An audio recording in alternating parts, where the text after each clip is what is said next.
نحمده ونصلي ونسلم على رسوله الكريم اما بعد فاعوذ بالله من الشيطان الرجيم بسم الله الرحمن الرحيم قد افلح المؤمنون الذين هم في صلاتهم خاشعون وعن ابن مسعود رضي الله تعالى عنه قال الا اخبركم بصلاة رسول الله صلى الله عليه وسلم فقام فصلى فلم يرفع يديه الا مرة واحدة۔ آپ حضرات کے سامنے میں نے جو عنوان پیش کرنا ہے وہ عنوان ہے مسئلہ ترک رفع یدین۔ اس مسئلہ کے شروع کرنے سے پہلے میں ابتدائی طور پر دو تین باتیں آپ کے سامنے عرض کرتا ہوں، انہیں بڑی اچھی طرح سمجھ لیں۔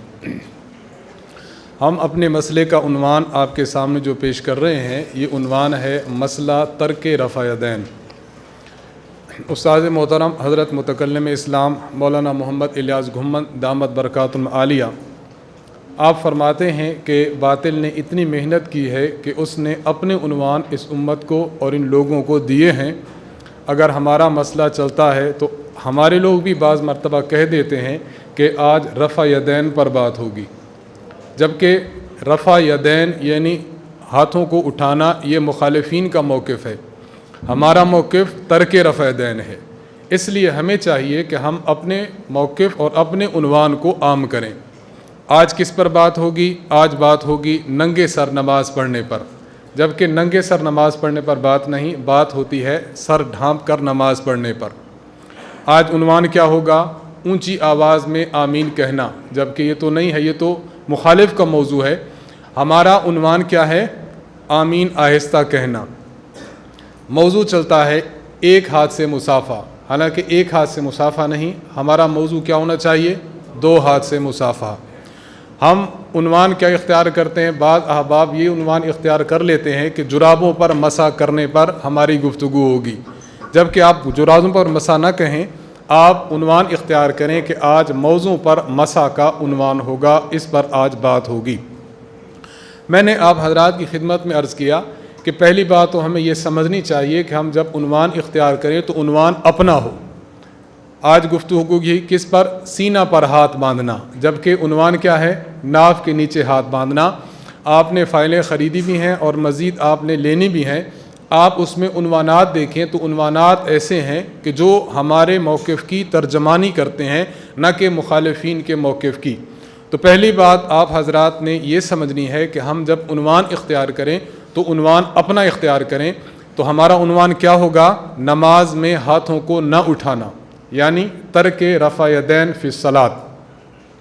دوسری بات سمجھیں، دوسری بات یہ ہے کہ بعض مرتبہ آپ کے علاقے میں گفتگو ہوگی، آپ کے علاقے میں کوئی آپ سے پھڈا کرے گا، کسی مسئلے پر الجھے گا۔ مثال یہی میں عرض کرتا ہوں کہ ترک رفع یدین کے مسئلے پر آپ سے الجھے گا اور کہے گا کہ آؤ ہم سے مناظرہ کرو، آؤ ہم سے گفتگو کرو، آؤ مل بیٹھتے ہیں، تم اپنے دلائل دو میں اپنے دلائل دیتا ہوں، لوگوں کو جمع کرتے ہیں۔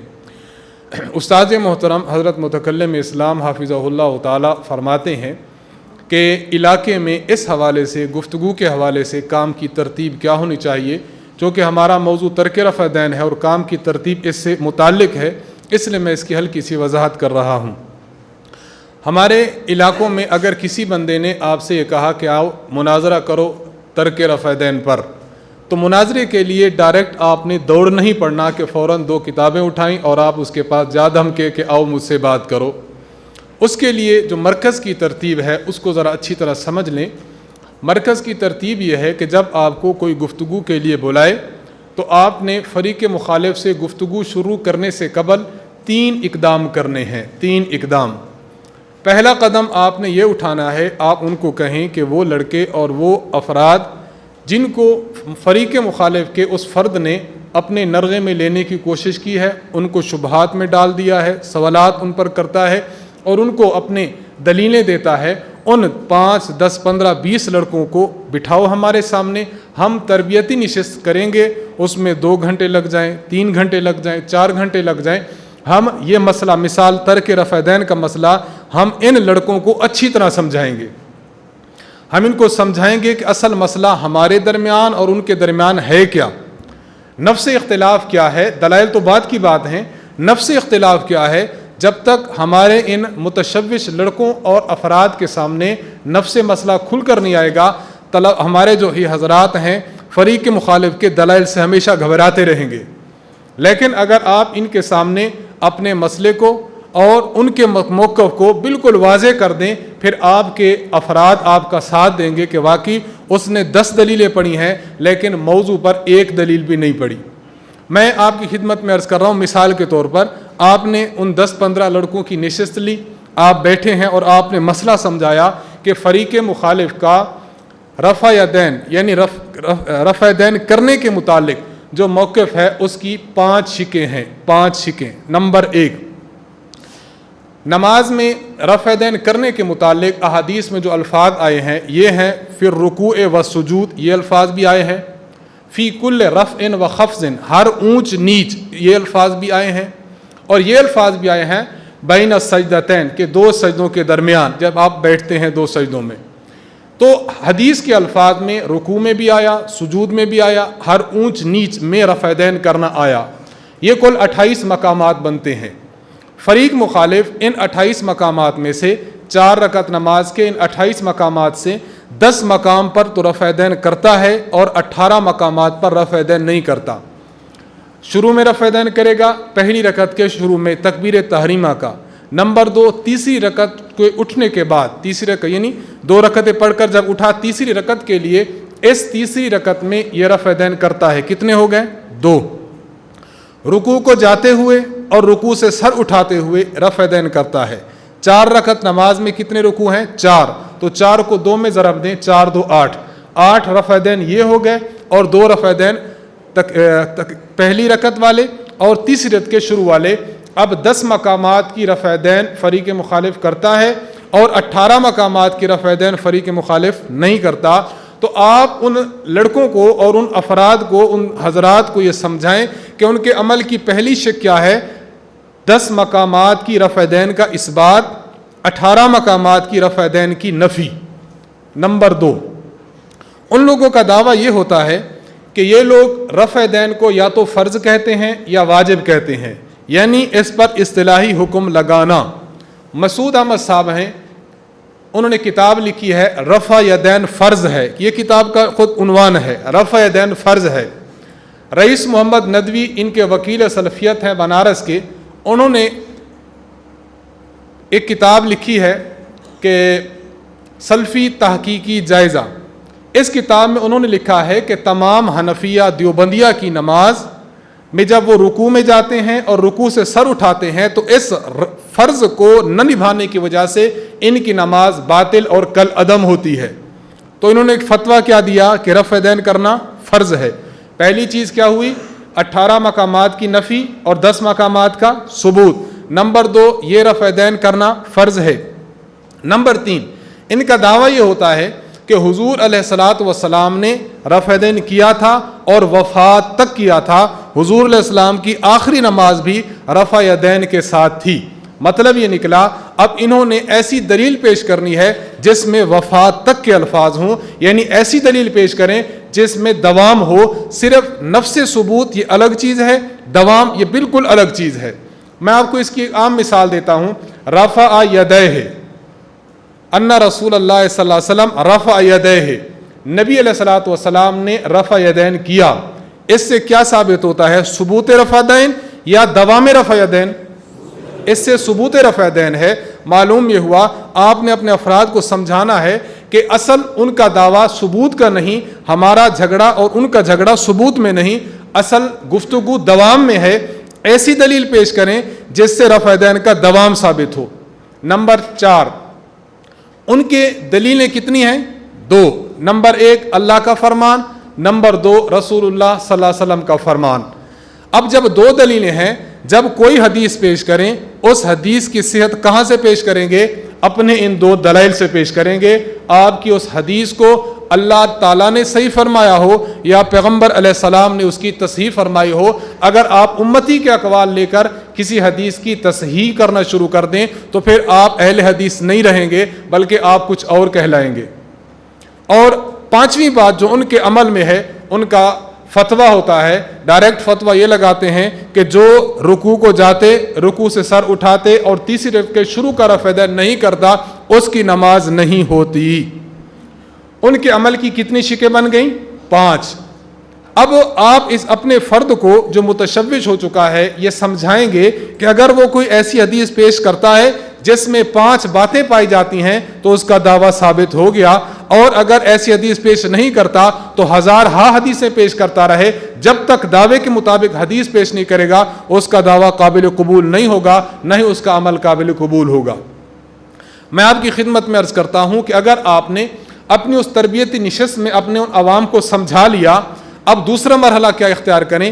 دوسرا مرحلہ یہ اختیار کریں، اسی تربیتی نشست کو تھوڑا سا وسیع کریں۔ آپ اس کو لے جائیں درس قرآن پر۔ آپ اس مثال میں عرض کر رہا ہوں، درس دینا ہے، اسی عنوان کا آپ نے درس دینا ہے۔ درس میں وہی لڑکے بھی بیٹھیں اور ساتھ دوسرے افراد بھی بیٹھیں۔ اب آپ مسئلے کو مزید کھولیں کہ ہماری دلیلیں یہ ہیں، ان کا دعویٰ یہ ہے، کائنات میں ایک حدیث بھی ایسی نہیں ہے جو ان کے دعویٰ پر پوری اترتی ہو۔ آپ نے عوام میں بات سمجھا لی۔ تیسری بات ہے کہ آپ جلسہ رکھیں۔ آپ نے جلسہ رکھا، جلسے میں آپ نے اپنے خطیب کو بلایا، آپ نے گفتگو کرنے والے مناظر کو بلایا۔ اب ظاہری سی بات ہے کہ عوام الناس نے ان کا مناظر تو سنا ہے، ان کے خطیب کو تو سنا ہے۔ ان کے خطیب نے کیا کیا؟ ان کے خطیب نے جب وہ خطبہ دینے کے لیے سٹیج پر آتا ہے، چابی اپنی جیب سے نکالتا ہے کار کی، اور اس نے کہہ دیا کہ ایک حدیث بتاؤ، ایک حدیث۔ حنفیہ کو چیلنج ہے کہ اللہ کے نبی نے روکا ہو رکوع کو جاتے، رکوع سے سر اٹھاتے اور تیسرے رکعت کے شروع میں رفع دین نہیں کرنا، ایک حدیث دکھا دو، یہ میں گاڑی آپ کو انعام میں دے دوں گا۔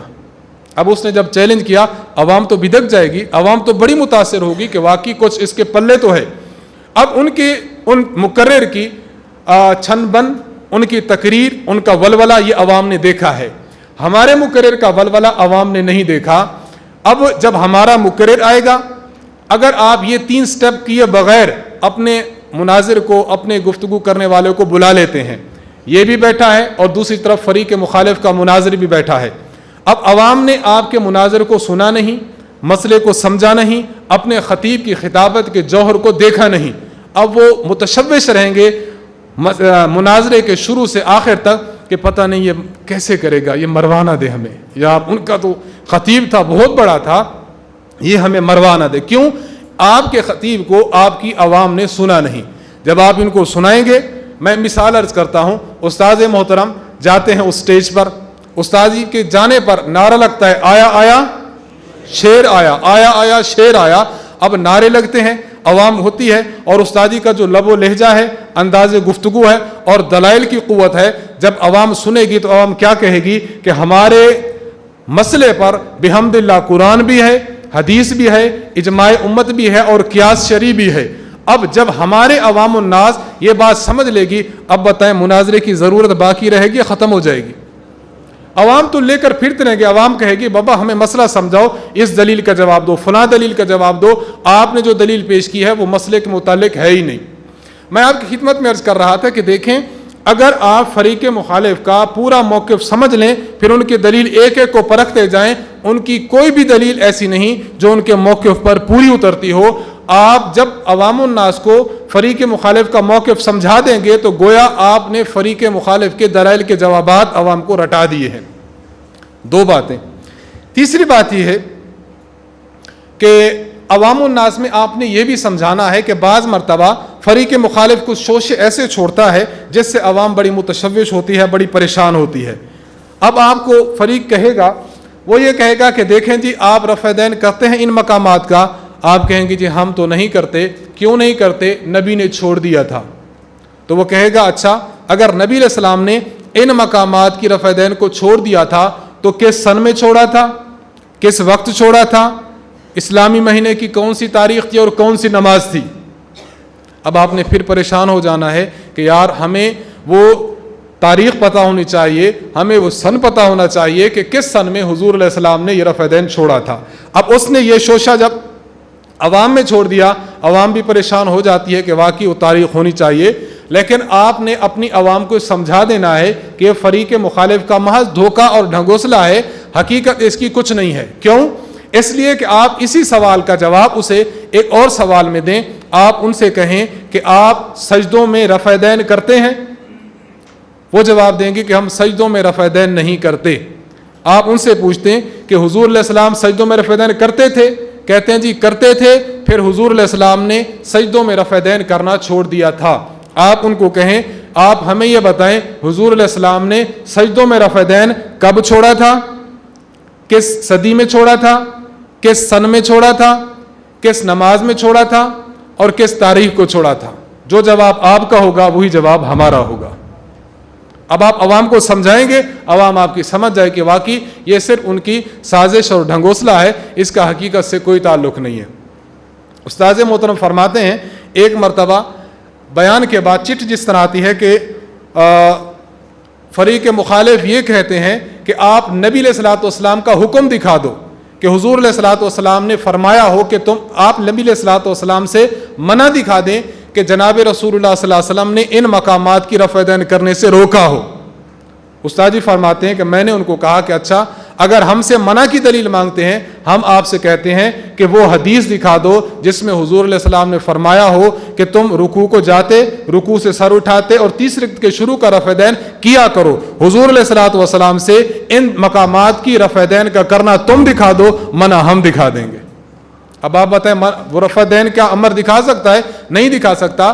میں عرض کر رہا تھا یہ تین باتیں تمہیدی طور پر اختصار کے ساتھ میں نے پیش کی ہیں، صرف یہ بات آپ کو سمجھانے کے لیے کہ کسی بھی علاقے میں اور کسی بھی جگہ پر جب آپ نے مسئلے پر گفتگو کرنی ہے تو عوام الناس کو ان تمہیدی گفتگو کے لیے آپ نے کیسے تیار رکھنا ہے. اب آتے ہیں نفس مسئلہ کی طرف.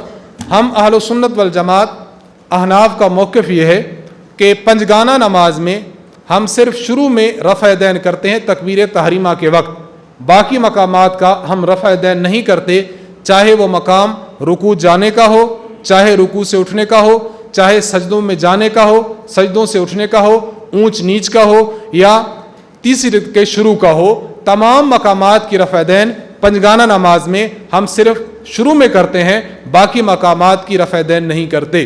اور فریق مخالف کا موقف یہ جو 5 چیزیں تھیں، یہ 5 چیزیں میں نے آپ کی خدمت میں عرض کر دی ہیں. یہاں فائل میں آپ دیکھیں لکھا ہوا ہے، حوالہ بھی موجود ہے، بلکہ حوالے موجود ہیں کہ ان کے حضرات نے رفع دین کے متعلق یہ موقف اختیار کیا ہے کہ رکوع کو جاتے ہوئے، رکوع سے سر اٹھاتے ہوئے اور تیسری رکعت کے شروع میں رفع دین کرنا یہ فرض مانتے ہیں اور واجب مانتے ہیں. حوالہ جات آپ کے سامنے موجود ہیں.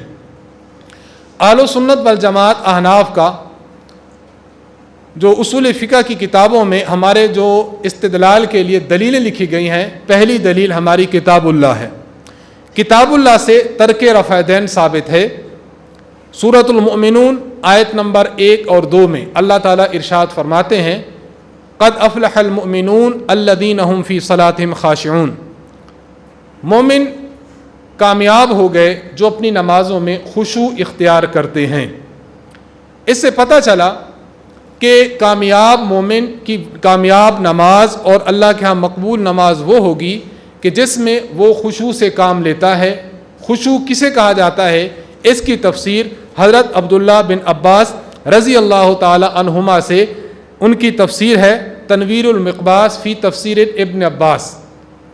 صفحہ نمبر 212 میں تفسیر میں حضرت ابن عباس یہ فرماتے ہیں، آپ فرماتے ہیں مخبتون متواضعون لا یلتفتون یمینا ولا شمالا ولا یرفعون ایدیہم فی الصلاۃ. آپ فرماتے ہیں خاشعون سے مراد کون لوگ ہیں؟ خاشعون سے مراد وہ لوگ ہیں مخبتون متواضعون، عاجزی کرتے ہیں، انکساری کرتے ہیں، لا یلتفتون یمینا ولا شمالا، نہ ہی دائیں طرف دیکھتے ہیں نماز میں نہ ہی بائیں طرف دیکھتے ہیں، ولا یرفعون ایدیہم فی الصلاۃ، اور نہ نماز میں رفع دین کرتے ہیں. اس سے پتہ چلا کہ یہ جو نماز میں رفع دین کیا جاتا ہے، چاہے وہ رکوع کو جاتے اٹھتے کا ہو چاہے سجود والا رفع دین ہو، یہ خاشعون کے خلاف ہے، خشیت اور عاجزی کے خلاف ہے. عاجزی اور انکساری اسی بات میں ہے کہ انسان صرف شروع کا رفع دین کرے، باقی مقامات کا رفع دین نہ کرے. درایتی طور پر کس طرح ثابت ہوتا ہے میں انشاءاللہ اس کو آخر میں عرض کرتا ہوں اس دلیل پر اعتراض کے حل کرنے کے بعد. اس تفسیر کا نام ہے تفسیر ابن عباس. فریق مخالف اس پر یہ اشکال کرتا ہے کہ تفسیر ابن عباس کے 3 راوی مجروح ہیں. آپ دیکھیں، پہلا محمد بن مروان، دوسرا محمد بن صائب الکلبی، تیسرا ابو صالح بازام. یہ 3 حضرات ہیں. ان 3 حضرات پر جرح ہے. جب ان 3 حضرات پر جرح ہے تو یہ تفسیر ناقابل اعتبار ہوگی. میں اس کے جواب کے شروع کرنے سے قبل آپ کی خدمت میں ایک ضابطہ عرض کرتا ہوں. دیکھیں، ایک ضابطہ ہے جو ائمہ جرح و تعدیل نے بیان کیا ہے، اور واقعی ایسا ضابطہ ہے جو بالکل عقل کو لگتا ہے اور عقل میں آتا ہے. ضابطہ یہ ہے کہ مثال کے طور پر ایک فرد ہے، ایسا ممکن ہے کہ ایک فرد ایک فن کا تو امام ہو، ایک فن میں تو ثقہ ہو، ایک فن میں تو حجت ہو، ایک فن میں تو مرجع الخلائق ہو، لیکن دوسرے فن میں وہی شخص ہوگا، وہ ضعیف بھی ہو سکتا ہے، وہ شخص معتمد غیر معتمد بھی ہو سکتا ہے، وہ شخص کذاب بھی ہو سکتا ہے. یہ ممکن ہے. تو ایک فن میں ایک فن کا امام ہو اور دوسرے فن میں ناقابل اعتبار ہو، اس کو عقل تسلیم کرتی ہے، اور محدثین حضرات نے اس کے بارے میں لکھا ہے. میں 1-2 مثالیں عرض کرتا ہوں. دیکھیں، امام محمد بن اسماعیل البخاری رحمہ اللہ، فن حدیث میں جب آپ کو دیکھتے ہیں، آپ کو امیر المؤمنین فی الحدیث کہا جاتا ہے. آپ کی کتاب صحیح بخاری ہے، آپ کو امیر المؤمنین فی الحدیث کہا جاتا ہے. لیکن جب فن تاریخ میں دیکھتے ہیں، آپ کی ایک کتاب ہے التاریخ الکبیر. تاریخ کبیر کو تواریخ میں وہ درجہ حاصل نہیں جو صحیح بخاری کو کتب حدیث میں درجہ حاصل ہے. کیوں؟ اس لیے کہ امام بخاری رحمہ اللہ ایک فن میں بہت بڑے امام ہیں، دوسرے فن میں اتنا آپ کو حیثیت حاصل نہیں ہے. اسی طرح ایک راوی ہے محمد بن اسحاق بن یسار. محمد بن اسحاق بن یسار کو فن حدیث میں کذاب بھی کہا گیا، ضعیف بھی کہا گیا. اسی طرح ان کو لیس بالقوی بھی کہا گیا، لا یحتج بھی کہا گیا، اور امام مالک رحمہ اللہ نے دجال من الدجاجلہ بھی فرمایا ہے. اب دیکھیں، فن حدیث میں اس کی یہ پوزیشن ہے. لیکن اگر آپ اس کو فن مغازی میں دیکھتے ہیں، فن مغازی میں اس کو امام اور مرجع کہا گیا ہے اور حجت سے تعبیر کیا گیا ہے. اب ایک فرد ہے، ایک فن میں عجیب ہے اور دوسرے فن میں اس کا معاملہ بالکل الگ ہے.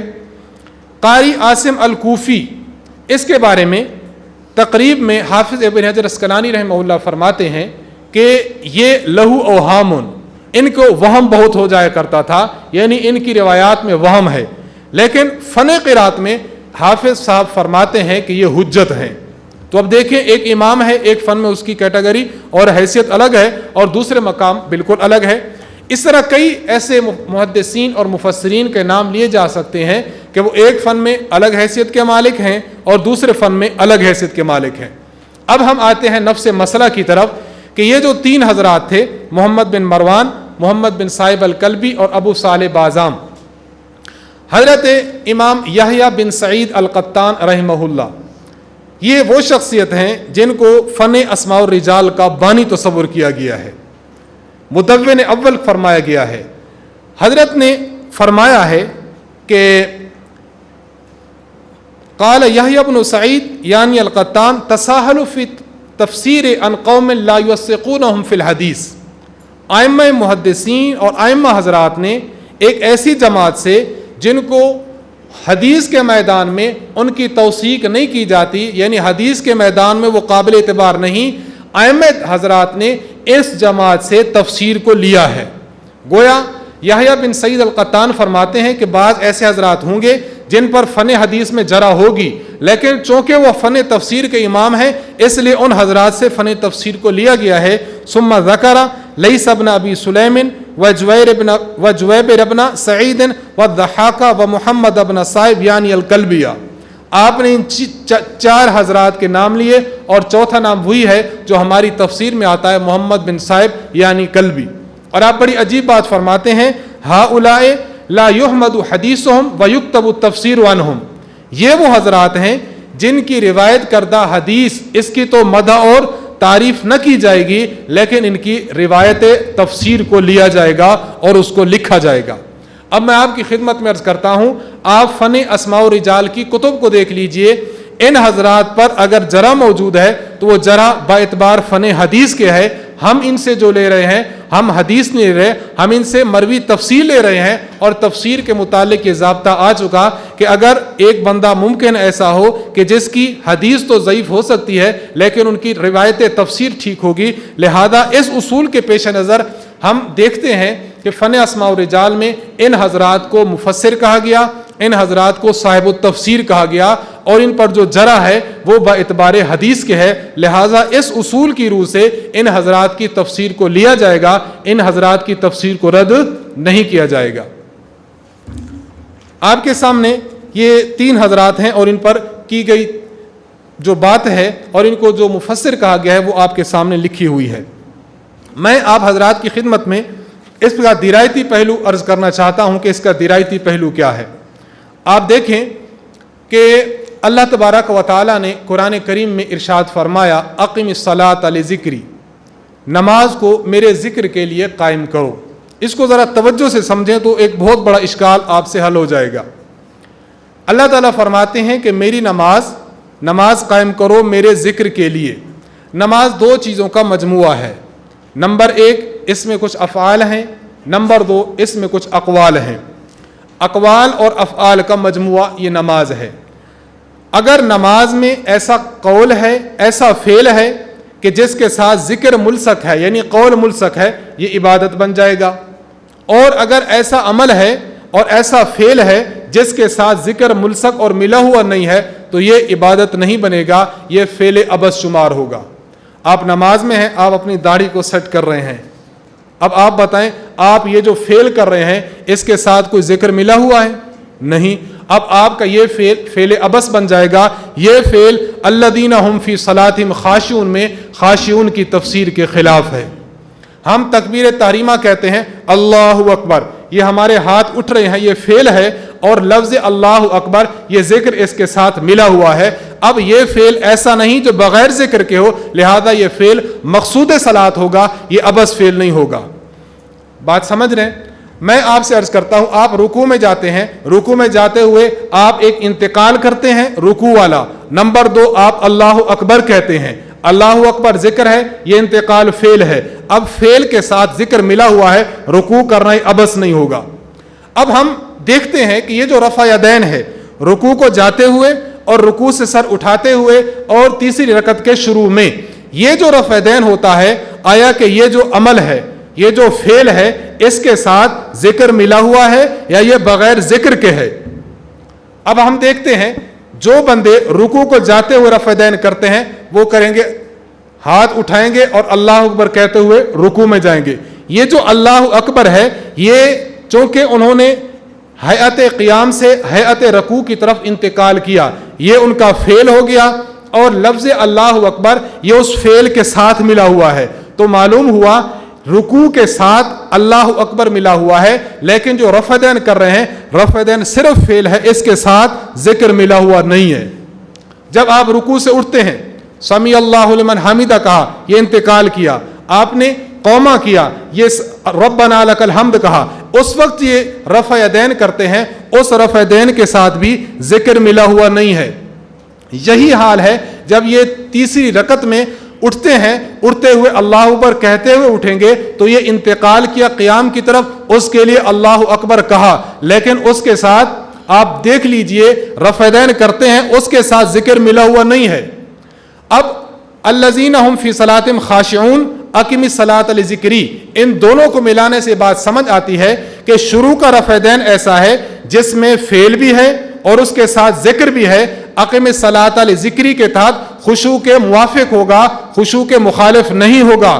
لیکن رکوع کو جاتے ہوئے, رکوع سے سر اٹھاتے ہوئے اور تیسری رکعت کے شروع میں آپ جو رفع یدین کرتے ہیں, یہ رفع یدین ایسا ہے جو حرکت تو موجود ہے لیکن اس کے ساتھ ذکر نہیں ہے. اقم الصلاۃ لذکری کا تقاضا پورا نہیں کر رہا, اس لیے الذین هم فی صلاتہم خاشعون کے مخالف ہونے کی وجہ سے اس آیت سے میں جو عرض کر رہا ہوں کہ ابن عباس بہت بڑے مفسر ہیں, انہوں نے جو فرمایا کہ جو نماز میں رفع یدین نہیں کرتے, اس سے معلوم ہوا کہ ان مقامات کا رفع یدین خشوع کے منافی ہے, نہیں کرنا چاہیے. آپ کو کوئی بات سمجھ آئی؟ اب آپ ایک اشکال کریں گے, آپ کے ذہن میں آئے گا کہ پھر ہم قنوت کے وقت رفع یدین کرتے نہیں کرتے؟ ہم تو قنوت کے وقت رفع یدین کرتے, پھر وہ بھی منافی ہے, خشوع ہونا چاہیے.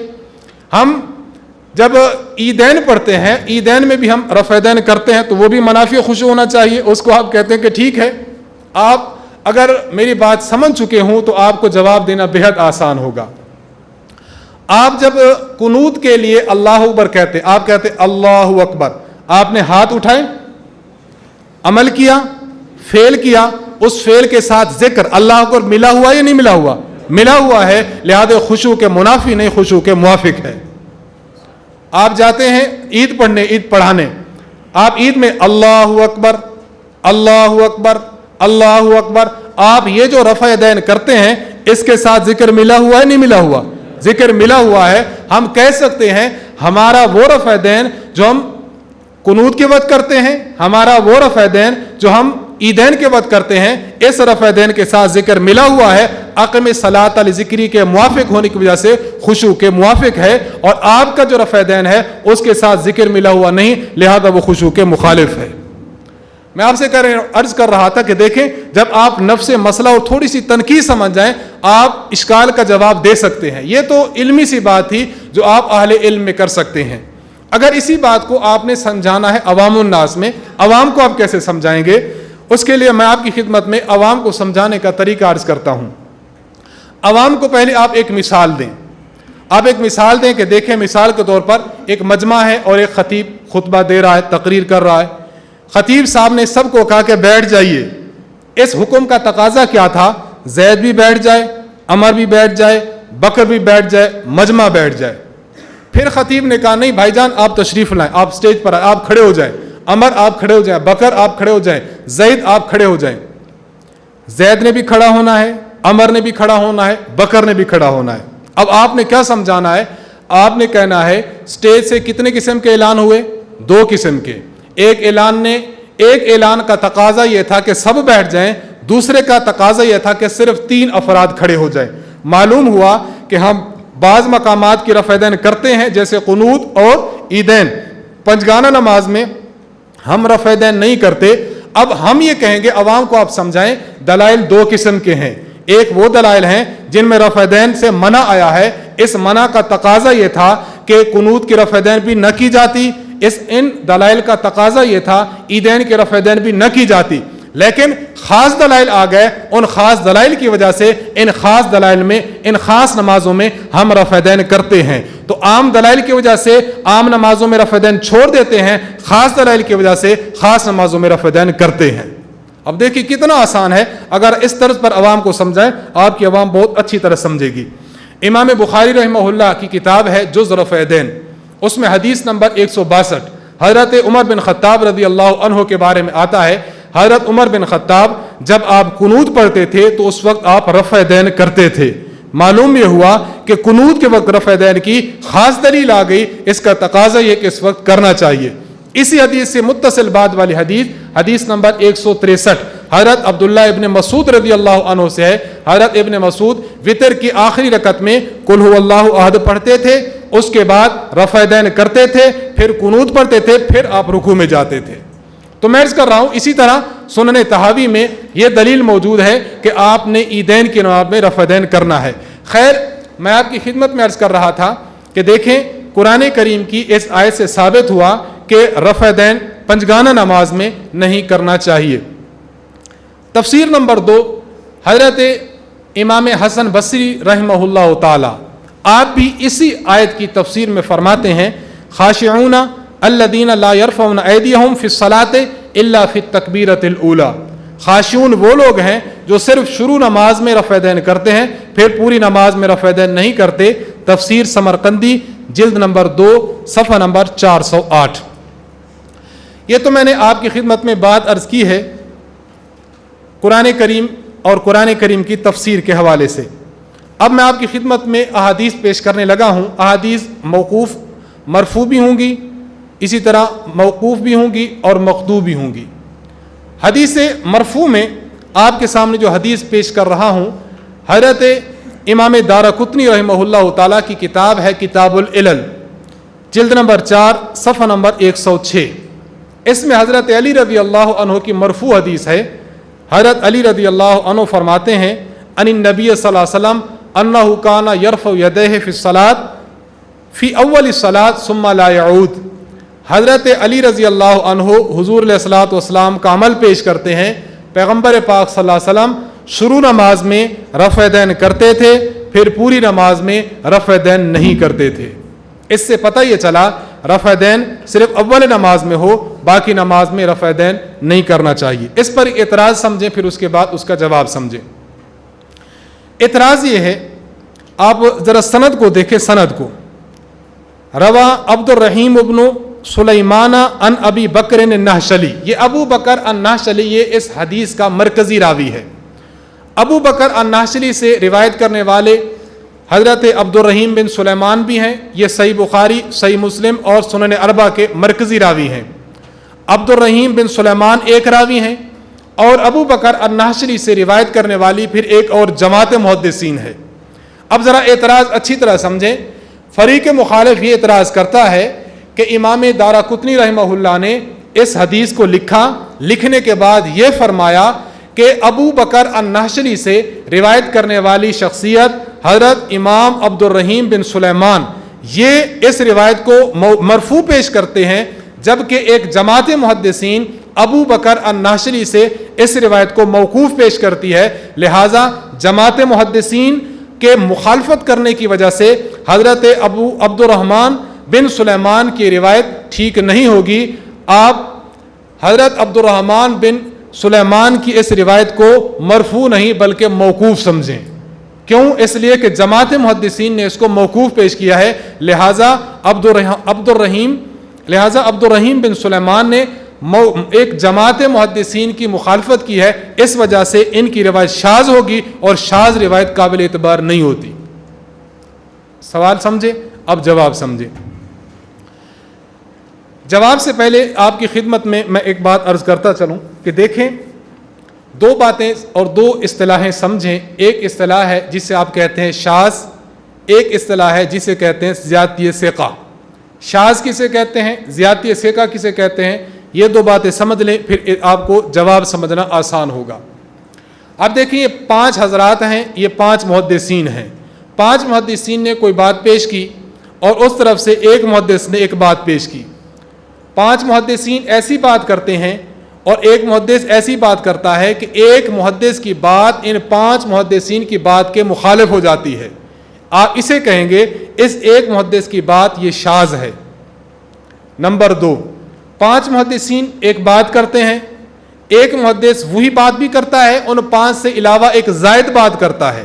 زائد کرتا ہے، مخالف نہیں کرتا.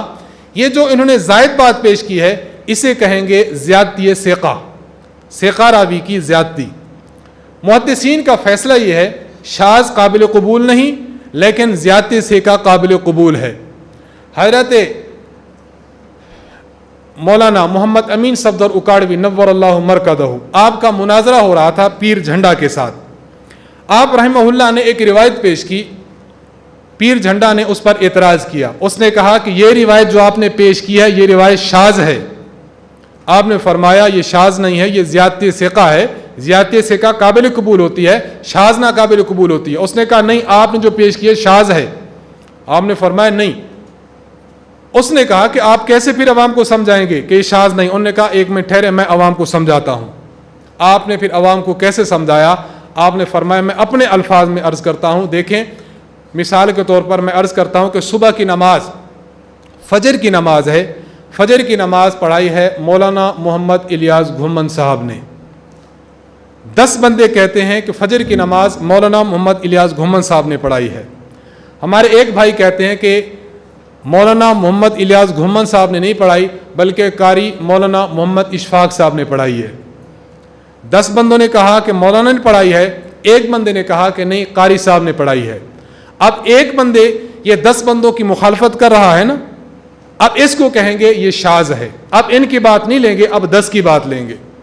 نمبر 2، 10 بندوں نے کہا صبح کی نماز مولانا محمد الیاس گھمن صاحب نے پڑھائی. ایک فرد نے کہا صبح کی نماز مولانا محمد الیاس گھمن صاحب نے پڑھائی، لیکن پہلی رکعت میں اما یتساءلون پڑھی، دوسری رکعت میں والشمس وضحاها پڑھی. اب آپ بتائیں ان ایک آدمیوں نے ان 10 آدمیوں کی مخالفت کی ہے یا ان کی بات نقل کر کے ایک زائد چیز پیش کی ہے؟ ایک زائد چیز پیش کی ہے. زائد چیز پیش کرنے کا نام زیادتی ثقہ ہے. اب ہم جواب کی طرف آتے ہیں. حضرت علی رضی اللہ عنہ کی جو حدیث ہے اس کو ایک جماعت نے موقوف پیش کیا, انہوں نے موقوف بھی پیش کیا, یعنی وہاں تک بھی راوی لائے لیکن ایک راوی اور لے کر آئے ہیں. اب اس کو زیادتی ثقہ کہتے ہیں, اس کو مخالفت ثقات نہیں کہا کرتے, اور زیادتی ثقہ قابل قبول ہوتی ہے. لہٰذا حضرت علی رضی اللہ عنہ کی یہ روایت مرفوع قابل قبول ہے. آپ حوالے دیکھیں, صحیح بخاری میں موجود ہے وَالزِّيَادَةُ مَقْبُولَةٌ, کہ جو زیادت ہوتی ہے وہ مقبول ہوا کرتی ہے.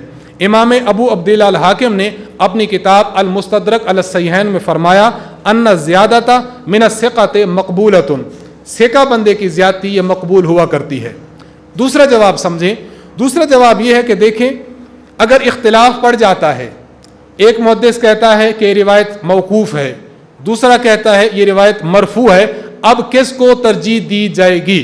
تو محدثین کا فیصلہ یہ ہے اگر اختلاف پڑ جائے کہ موقوف ہے یا مرفوع ہے, مقطوع ہے یا متصل ہے, تو اتصال کو اور مرفوع ہونے کو ترجیح دی جائے گی. آپ دیکھیں امام نووی رحمہ اللہ شرح مسلم میں فرماتے ہیں وَالصَّحِيحُ طَرِيقَةُ الْأُصُولِيِّينَ وَالْفُقَهَاءِ وَالْبُخَارِيِّ وَمُسْلِمٍ وَمُحَقِّقِ الْمُحَدِّثِينَ, صحیح طریقہ جو اصولیین حضرات فقہا, امام بخاری, امام مسلم اور دیگر محقق محدثین کا ہے وہ یہ ہے انہ یحکم بالرفع والاتصال, کہ جب اختلاف ہوتا ہے موقوف اور مرفوع ہونے میں تو رفع کا حکم لگایا جائے گا, اختلاف ہوتا ہے اتصال اور انقطاع میں تو اتصال کا حکم لگایا جائے گا. کیوں؟ لأنہا زیادۃ ثقۃ, کیونکہ یہ زیادتی ثقہ ہے اور زیادتی ثقہ قبول ہوتی ہے. اگلی دلیل سمجھے. یہ جو اگلی دلیل ہم پیش کر رہے ہیں فریق مخالف اس پر بھی بہت زیادہ اشکالات پیش کرتا ہے. سنن نسائی جلد نمبر 1 صفحہ 158 میں حدیث موجود ہے. حضرت عبداللہ بن مسعود رضی اللہ عنہ فرماتے ہیں الا اخبرکم بصلاۃ رسول اللہ صلی اللہ علیہ وسلم, اپنے حلقہ شاگردان میں آپ نے فرمایا کیا میں تمہیں رسول اللہ صلی اللہ علیہ وسلم کی نماز نہ دکھاؤں, یعنی کیا میں تمہیں نماز دکھاؤں؟ تو آپ کے شاگرد فرمانے لگے کہ بالکل دکھائیں. قال فقام, آپ کھڑے ہوئے, راوی کا بیان ہے, آپ کھڑے ہوئے, فرفع یدیہ, آپ نے اپنے دونوں ہاتھوں کو اٹھایا یعنی رفع دین کیا, اول مرۃ, پہلی مرتبہ رفع دین کیا, ثم لم یعد, پھر آپ نے دوبارہ رفع دین نہیں کیا. اس سے پتہ یہ چلا صلاۃ رسول وہ ہوتی ہے جس میں شروع کی رفع دین ہوتی ہے اور باقی مقامات کی رفع دین نہیں ہوتی. ایک بندہ ہے سیالکوٹ کا رہنے والا, نام اس کا ہے محمد صادق سیالکوٹی, اس نے کتاب لکھی, اس کا نام ہے صلاۃ الرسول. ہم کہتے ہیں ایک صلاۃ الرسول وہ ہے جو صادق سیالکوٹی پیش کرتا ہے, ایک صلاۃ رسول وہ ہے جو نبی کا صحابی پیش کرتا ہے. ہم کون سی لیں گے, سیالکوٹ والے کی یا صحابی رسول کی؟ تو ہم تو صحابی رسول کی صلاۃ الرسول لیتے ہیں, لہذا ہمیں وہ صلاۃ الرسول دیں جو صحابی نے پیش کی ہے. میں عرض کر رہا ہوں کہ دیکھیں یہ روایت سنن نسائی میں بھی موجود ہے, اسی طرح امام ابو داود رحمہ اللہ ان کی سنن ابی داود میں بھی موجود ہے, اور جامع ترمذی میں بھی اس روایت کو پیش کیا گیا ہے. اس روایت پر دو اشکالات ہیں, ذرا ان کو سمجھ لیں. اشکال نمبر 1 یہ ہے, امام ترمذی رحمہ اللہ تعالی حدیث پیش کی, انہوں نے یہی حدیث نقل کی. اس حدیث کو پیش کرنے کے بعد اس حدیث کو حدیث حسن صحیح فرمایا.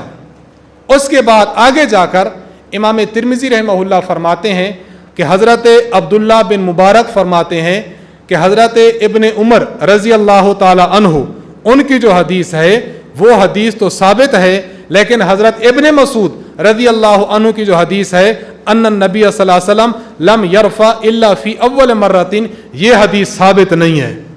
لہذا تم حنفی حضرات حضرت عبداللہ بن مسعود کی حدیث پیش کرتے ہو جس پر حضرت عبداللہ بن مبارک جیسا بڑا جوان کہہ رہا ہے یہ حدیث ثابت نہیں ہے. تو حنفی لوگ غیر ثابت حدیث پیش کرتے ہیں, ہم ثابت حدیث پیش کرتے ہیں. عوام فیصلہ کر لے کس کی بات مانیں گے, ثابت والوں کی یا غیر ثابت والوں کی. اب ظاہری بات ہے دیکھنے میں یہ بہت بڑا اشکال ہے. عوام بھی کہتی ہے کہ بہت بڑے محدث نے جب اشکال پیش کیا ہے تو ضرور حدیث میں کچھ نہ کچھ ہوگا. تقریباً 2 رمضان گزر چکے ہیں, ایک بندہ یہاں پر آیا تھا, اس نے یہ اعتراض پیش کیا تھا میں نے ان کے سامنے حدیث کی ہی کتاب جامع ترمذی رکھ دی. میں نے کہا کہ 2 سطر پہلے حضرت امام ترمذی رحمہ اللہ اس حدیث کو حسن اور ایک نسخہ میں حسن صحیح کہہ رہے ہیں. اسی روایت کو حضرت عبداللہ بن مبارک رحمہ اللہ اس کو کہہ رہے ہیں کہ ثابت نہیں ہے. مجھے آپ بتائیں کس کی بات مانیں؟ اگر آپ عبداللہ بن مبارک کی بات مان لیتے ہیں کہ غیر ثابت ہے، معلوم ہوگا کہ حضرت امام ترمذی نے غیر ثابت کو حدیث سے صحیح اور حسن کہا ہے. آپ امام ترمذی پر کیا حکم لگائیں گے؟ نمبر 2، امام ترمذی رحمہ اللہ نے حدیث کو تو حسن صحیح کہا، عبداللہ بن مبارک غیر ثابت مانتے ہیں. آپ اس پر حضرت عبداللہ بن مبارک پر کیا حکم لگائیں گے؟ آپ یقین جانیے بالکل منہ اس کا دیکھنے والا ہو گیا، بالکل خاموش ہو گیا. میں نے کہا اگر ابن مبارک کو آپ بچانا چاہیں، حضرت امام ترمذی ہاتھ سے جاتے ہیں، ترمذی کو بچانا چاہیں، ابن مبارک ہاتھ سے جاتے ہیں. اب بتائیں آپ کس کو لیں گے اور کس کو چھوڑیں گے؟ آپ نے اعتراض تو کر دیا لیکن اب جواب دینا اب آپ کے ذمہ ہے. یقین جانے بالکل خاموش ہو گیا. میں عرض کر رہا ہوں کہ دیکھیں اس کے 2 جوابات ذہن میں رکھ لیں. پہلا جواب یہ ہے کہ ہم نے جو حدیث پیش کی ہے یہ حدیث ہے حضرت عبداللہ بن مسعود رضی اللہ عنہ نے حضور علیہ السلام کی نماز کا نقشہ اپنے شاگردوں کو نماز پڑھ کے نماز کا نقشہ دکھایا. اس کے ہم کہہ سکتے ہیں یہ حدیث فعلی ہے. نمبر 2، حضرت عبداللہ بن مسعود رضی اللہ عنہ کی حدیث کے وہ الفاظ جس پر عبداللہ بن مبارک رحمہ اللہ نے جرح کی ہے، یہ وہ الفاظ ہیں ان النبی صلی اللہ علیہ وسلم لم یرفع الا فی اول مرۃ. حضرت نبی علیہ السلام کے نماز کو حضرت عبداللہ بن مسعود پڑھ کر نہیں دکھا رہے بلکہ زبانی بتا رہے ہیں حضور علیہ السلام نے صرف شروع میں رفع دین کیا. معلوم یہ ہوا کہ حدیثیں 2 آ گئیں. نمبر 1 جس میں ابن مسعود نے نقشہ پیش کیا، نمبر 2 ابن مسعود نے نقشہ پیش نہیں کیا، زبانی بتایا ہے کہ حضور نے شروع میں رفع دین کیا. اب ہم دیکھتے ہیں جب حدیثیں 2 آ چکی ہیں، آپ کے سامنے لکھا ہوا ہے سنن نسائی میں نقشہ پیش کرنے والی یعنی فعلی حدیث ہے، جامع ترمذی میں نقشہ پیش کرنے والی یعنی فعلی حدیث ہے، اور سنن طحاوی میں یہ نقشہ پیش کرنے والی حدیث نہیں بلکہ قولی حدیث ہے. اب ہم دیکھتے ہیں حضرت عبداللہ بن مبارک رحمہ اللہ تعالی آپ کے الفاظ جس حدیث پر آپ نے جرح کی ہے کہ یہ ثابت نہیں ہے، یہ کس روایت سے ملتے ہیں. اب آپ دیکھیں، آپ فرماتے ہیں وَلَمْ يَثْبُتْ حدیث ابن مسعود رضی اللہ عنہ ان النبی صلی اللہ علیہ وسلم لم یرفع الا فی اول مرۃ. یہ الفاظ کون سے ہیں؟ یہ نقشے والی نماز کے ہیں یا قولی نماز کے ہیں؟ یہ قولی نماز کے ہیں. معلوم یہ ہوا ہم نے مسئلے کو تھوڑا کھولا تو عبداللہ بن مبارک رحمہ اللہ تعالیٰ کا اعتراض فعلی اور نقشے والی حدیث پر نہیں بلکہ ان کا اعتراض اس حدیث پر ہے جس میں ابن مسعود نے قولاً پیش کیا ہے. سمجھ گئے منشأ اعتراض کیا تھا؟ اب منشأ اعتراض یہ ہے حضرت عبداللہ بن مبارک نے جو حدیث سنی ہوئی تھی وہ نقشے والی تھی. ان کے سامنے جب حدیث پیش کی گئی یہ قولی حدیث تھی، انہوں نے کہا یہ قولی ثابت نہیں ہے، یہ قولی ثابت نہیں ہے. تو جرح کی اصل سبب اور اصل وجہ یہ تھی. لیکن اگر آپ اس جرح کی سبب اور وجہ کو دیکھیں تو کوئی وجہ اور کوئی جرح کا سبب نہیں بنتا. کیوں؟ اس لیے کہ اگر کوئی بندہ کسی حدیث کو عملاً پیش کرتا ہے، اسی حدیث کو قولاً پیش کر دے تو یہ جرح کا سبب نہیں بنا کرتا. اس سے ثابت ہوا حضرت عبداللہ بن مبارک رحمہ اللہ کی اس جرح یہ جرح ایسی جرح نہیں ہے جس کی وجہ سے حدیث کو چھوڑ دیا جائے. اسے کہتے ہیں یہ جرح مفسر نہیں، یہ جرح غیر مفسر اور مبہم ہے. اور غیر مفسر اور مبہم جرح کے بارے میں محدثین کا قاعدہ یہ ہے وہ ناقابل قبول ہوتی ہے. لہذا پہلا جواب ہمارا یہ ہوگا کہ حضرت عبداللہ بن مبارک رحمہ اللہ کی یہ جرح ناقابل قبول ہے. نمبر 2، دوسرا جواب سمجھیں. دوسرا جواب یہ ہے کہ دیکھیں یہ جو روایت ہے حضرت ابن مسعود رضی اللہ تعالی عنہ کی اور جرح کا تعلق دیکھیں. جرح یہ جامع ترمذی میں موجود ہے. امام ترمذی رحمہ اللہ نے یہ جرح ابن مبارک کے ایک شاگرد سے نقل کی ہے. ان شاگرد کا نام ہے سفیان بن عبد الملک. کیا نام ہے؟ سفیان بن عبد الملک المروزی. جامع ترمذی جلد نمبر 1 صفحہ نمبر 59 پر عبداللہ بن مبارک کے اس شاگرد نے نقل کیا ہے کہ عبداللہ بن مبارک نے حدیث ابن مسعود پر یہ اعتراض کیا. لیکن اللہ کی شان یہ ہے، آپ سنن نسائی کھولیں، سنن نسائی میں حضرت عبداللہ بن مبارک کے ایک شاگرد ہیں سوید بن نصر المروزی، انہوں نے حضرت عبداللہ بن مبارک سے اسی حدیث کو نقل کیا ہے اور سند کے ساتھ نقل کیا ہے۔ اب سفیان بن عبد الملک المروزی، یہ عبداللہ بن مبارک کے پہلی عمر کے شاگرد ہیں، کبار اصحاب میں سے ہیں، جیسا کہ حافظ ابن حجر اسقلانی نے ذکر فرمایا ہے۔ اور دوسرے سوید بن نصر المروزی کانا راویۃ ابن مبارک، یہ حضرت ابن مبارک کے آخری عمر کے شاگرد ہیں۔ اب پتہ ہمیں یہ چلا ابن مبارک رحمہ اللہ کو ابتدائی عمر میں اس حدیث پر اشکال تھا، اس لیے اپنی جماعت کے بڑے شاگرد کو، یعنی پہلے دور کے شاگرد کو انہوں نے یہ اعتراض لکھوا دیا۔ لیکن جب آپ نے کوفہ میں حضرت سفیان ثوری رحمہ اللہ سے جامع ثوری پڑھی ہے، اس وقت آپ نے یہ حدیث اپنی چھوٹی عمر آخری عمر کے شاگرد حضرت سوید بن نصر المروزی کو لکھوا دی ہے اور بغیر اعتراض کے لکھوا دی ہے، اور یہ حدیث بحمداللہ آج سنن نسائی میں موجود ہے۔ اب مطلب کیا نکلا؟ ہم اس دوسرے جواب کا خلاصہ آپ کی خدمت میں یوں پیش کر سکتے ہیں کہ ابن مبارک کو اعتراض تھا، پہلی عمر میں تھا، لیکن جب آپ نے حدیث سفیان ثوری کے طریق سے سن لی ہے، آخری عمر میں آپ کو اعتراض زائل ہو گیا۔ آخری شاگرد سوید بن نصر المروزی کو یہ حدیث بغیر اعتراض کے آپ نے لکھوا دی ہے۔ معلوم یہ ہوا اس اعتراض سے ابن مبارک نے رجوع فرما لیا تھا۔ ہم فریق مخالف سے کہتے ہیں انہوں نے جب رجوع کر لیا تھا تو تم بھی تو رجوع کر لو نا، وہ رجوع کر چکے، آپ رجوع کیوں نہیں کرتے؟ بعض الناس ایسے ہیں جو کہتے ہیں کہ حضرت فاطمۃ الزہرا رضی اللہ تعالی عنہا، حضرت فاطمۃ الزہرا رضی اللہ تعالی عنہا حضرت ابو بکر صدیق رضی اللہ عنہ کے پاس حق مانگنے گئی تو انہوں نے حق نہیں دیا۔ آپ ان سے پوچھیں کہ حضرت فاطمہ نے پھر کیا کیا؟ کہتے ہیں وہ خاموش ہو گئیں۔ ہم کہتے ہیں جب وہ خاموش ہو گئیں آپ کیوں چیختے ہیں؟ آپ بھی تو خاموش ہو جاؤ۔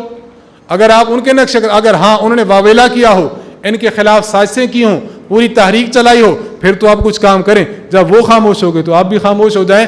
ہم ان کو کہتے ہیں ابن مبارک کو پہلے دور میں اعتراض تھا، آخری میں ختم ہو گیا، جب وہ خاموش ہو گئے آپ بھی تو خاموش ہو جائیں نا۔ آگے دیکھیں، صفحہ نمبر 7 پر آ جائیں۔ یہ اعتراض ہے، یہ بہت عام فہم اعتراض ہے جو ان کے عام لوگ پیش کرتے ہیں۔ اعتراض کیا ہے؟ اعتراض یہ ہے کہ حضرت ابن مسعود رضی اللہ عنہ کی اس روایت میں ایک راوی ہیں جن کا نام ہے سفیان ثوری رحمہ اللہ تعالی۔ سفیان ثوری رحمہ اللہ تعالی پر یہ حضرات یہ اعتراض کرتے ہیں، خصوصاً ان کے ایک آدمی گزرے ہیں زبیر علی زئی صاحب۔ انہوں نے کہا ہے کہ حضرت سفیان ثوری بے شک بڑے محدث تھے، لیکن سفیان ثوری مدلس تھے، اور اس روایت میں انہوں نے روایت کو عن سے پیش کیا ہے۔ آپ دیکھیں روایت کے الفاظ خود دیکھ لیں تو آپ کو سمجھ آئے گا سفیان ثوری نے عن سے روایت کیا ہے۔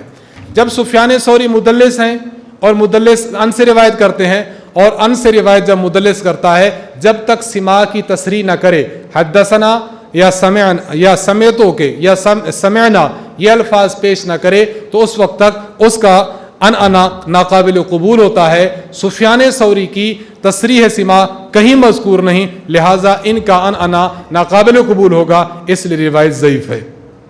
ابھی چند دن پہلے کی بات ہے، ایک بندے کا فون آیا مجھے، اس نے مجھے کہا کہ دیکھیں جی یہ میں نے مولانا محمد الیاس گھمن صاحب کی کتاب ہے جو میں نے پلے اسٹور سے ڈاؤن لوڈ کی ہے، اور اس کو اپلیکیشن کو میں نے اپنے موبائل میں انسٹال کر لیا ہے۔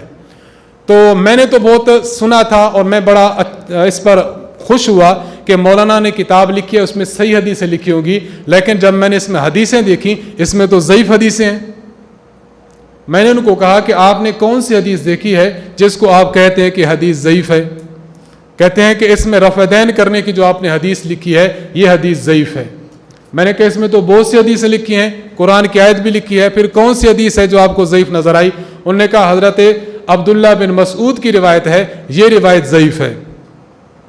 میں نے کہا یہ کیسے ضعیف ہے؟ انہوں نے کہا جس جگہ سے آپ نے روایت لکھی ہے اس جگہ موجود ہے حضرت عبداللہ بن مبارک فرماتے ہیں کہ یہ حدیث ثابت نہیں۔ میں نے کہا آپ کے پاس کتاب سامنے ہے؟ اس نے کہا جی ہاں۔ میں نے کہا دیکھیں مولانا نے اس کتاب میں اس روایت کو کس سند سے اور کس کتاب کے حوالے سے لکھا ہے؟ کہنے لگا ابو داؤد کے حوالے سے، سنن ترمذی کے حوالے سے لکھا ہے۔ میں نے کہا جھوٹ کی انتہا ہوتی ہے، آپ اس کتاب کو دیکھیں، سنن نسائی کے حوالے سے لکھا ہے۔ جس ابن مبارک کی آپ بات کر رہے ہیں اسی ابن مبارک کی سند سے موجود ہے۔ مجھے کہنے لگے کہ اس میں سفیان ثوری ہے جو مدلس ہے۔ میں نے ان کو کہا مجھے یہ پہلے بتائیں مدلس کیا ہوتا ہے اور مدلس کے کتنے طبقات ہیں، سفیان ثوری کس طبقے کا مدلس ہے، مجھے آپ یہ بتائیں، اگلی بات بعد میں کرتے ہیں۔ آپ مدلس نہیں مانتے؟ میں نے کہا میں مدلس مانوں یا نہ مانوں یہ میرا مسئلہ ہے، آپ مجھے بتائیں یہ کون سے طبقے کا مدلس ہے۔ ہماری بات یقین جانیے کوئی آدھا گھنٹہ چلتی رہی، لیکن اس بندے نے یہ نہ بتایا کیوں۔ اس کے سامنے تو ایسی کوئی فائل ہوگی یا یہ کمپیوٹر کھول کے بیٹھا ہوگا، کسی نے کہہ دیا مدلس ہے تو یار لوگوں نے کہا مدلس ہے، یہ تحقیق کرنے کی زحمت نہ ہوئی کہ کون سے درجے کا مدلس ہے، یہ پتہ نہیں کہ کون سے درجے کا مدلس ہے۔ آپ نے شاید سنا ہو، استاد محترم پچھلے سال بھی فرمایا تھا، فرماتے ہیں کہ ایک بندہ میرے پاس آیا اور مجھے کہنے لگا کہ مولانا میں نے آپ سے ایک بات پوچھنی ہے۔ استاد جی فرماتے ہیں، میں نے کہا پوچھو۔ انہوں نے کہا میں نے سنا ہے کہ آپ ایجنسیوں کے ہیں۔ مولانا کہتے ہیں یار چلو میرے ساتھ بیان پہ چلو، کھانا چھانا کھاؤ پھر واپس آتے ہیں۔ جواب نہیں دیا، خیر چلے جب واپس آئے تو اس نے رستے میں پھر پوچھا مولانا یہ ایجنسی کیا ہوتی ہے؟ سمجھ گئے؟ مولانا یہ ایجنسی کیا ہوتی ہے؟ یہ حضرات بھی ایسے ہی ہیں، کہتے ہیں کہ مدلس ہے، پوچھو مدلس کیا ہوتا ہے، بتاتے نہیں کہ ہوتا کیا ہے۔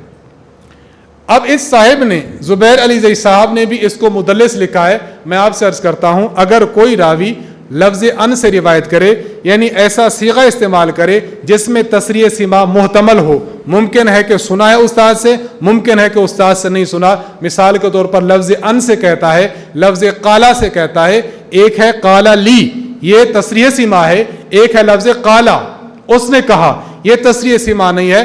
اگر ایسا جملہ بولتا ہے جس میں تصریح سما نہ ہو، اس کو تدلیس کہتے ہیں۔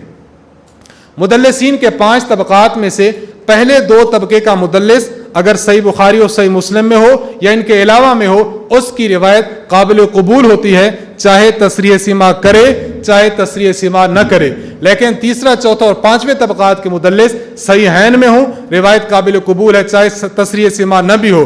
صحیحین کے علاوہ میں ہوں، ان کے لیے محدثین نے قاعدہ بنایا ہے کہ ان کے لیے تصریح سما کرنا ضروری ہے۔ میں نے ان صاحب کو کہا کہ مجھے بتائیں یہ کس طبقے کا مدلس ہے۔ اگر یہ دوسرے طبقے کا مدلس ہے اور واقعی دوسرے کا ہے تو پھر اعتراض بالکل غلط ہے۔ کیوں؟ دوسرے طبقے کے مدلس کے لیے محدثین کا قاعدہ یہ ہے کہ اس کی روایت چاہے صحیحین میں ہو چاہے صحیحین کے علاوہ میں ہو، اس کی روایت قابل قبول ہے۔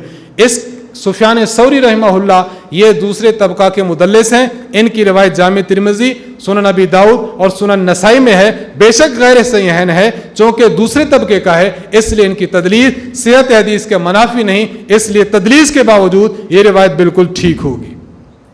اور میں آپ کی خدمت میں عرض کرتا چلوں کہ سفیان ثوری رحمہ اللہ تعالیٰ کو جن لوگوں نے دوسرے طبقے کا مانا ہے ان میں آپ دیکھ لیں امام ابو سعید العلائی، انہوں نے جامع التحصیل میں، اسی طرح حافظ ابن حجر اسقلانی رحمہ اللہ اپنی طبقات المدلسین میں، اور ابن العجمی رحمہ اللہ نے التعلیق الامین علی کتاب تبیین لاسماء المدلسین میں سفیان ثوری رحمہ اللہ کو دوسرے طبقے کا مدلس مانا ہے۔ اسی طرح عصر حاضر کے 2 حضرات ہیں، ایک کا نام دکتور العواد الخلف اور دوسرا سید عبد الماجد الغوری، انہوں نے بھی سفیان ثوری رحمہ اللہ کو دوسرے طبقے کا شمار کیا ہے۔ اور اللہ کی شان یہ بدیع الدین راشدی صاحب موصوف کے استاد، ان کے استاد نے بھی سفیان ثوری رحمہ اللہ کو دوسرے طبقے کا مدلس شمار کیا، اور حافظ محمد یحییٰ گوندلوی غیر مقلد صاحب، انہوں نے بھی سفیان ثوری رحمہ اللہ کو دوسرے طبقے کا مدلس شمار کیا ہے۔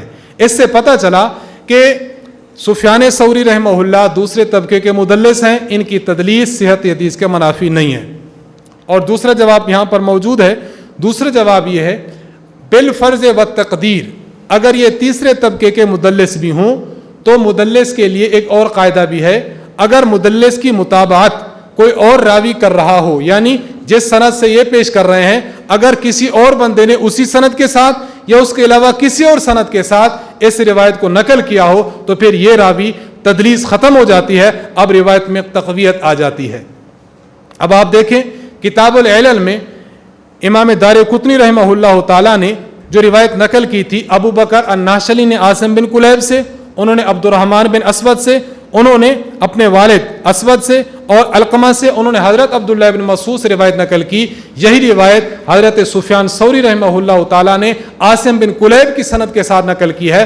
تو حضرت عبداللہ بن مسعود رضی اللہ عنہ کی روایت کو نقل کرنے والے محض سفیان ثوری نہیں ہیں، بلکہ ان کے ساتھ ابو بکر الناشری بھی موجود ہیں، جنہوں نے آ کر ان کی مطابقت تامہ کر ڈالی. یعنی جس سند سے انہوں نے پیش کیا اسی سند سے ابو بکر الناشری نے پیش کی، لہٰذا تدلیس کا الزام سفیان ثوری سے ختم ہو گیا. اب یہ روایت بالاتفاق صحیح اور حجت قرار پاتی ہے.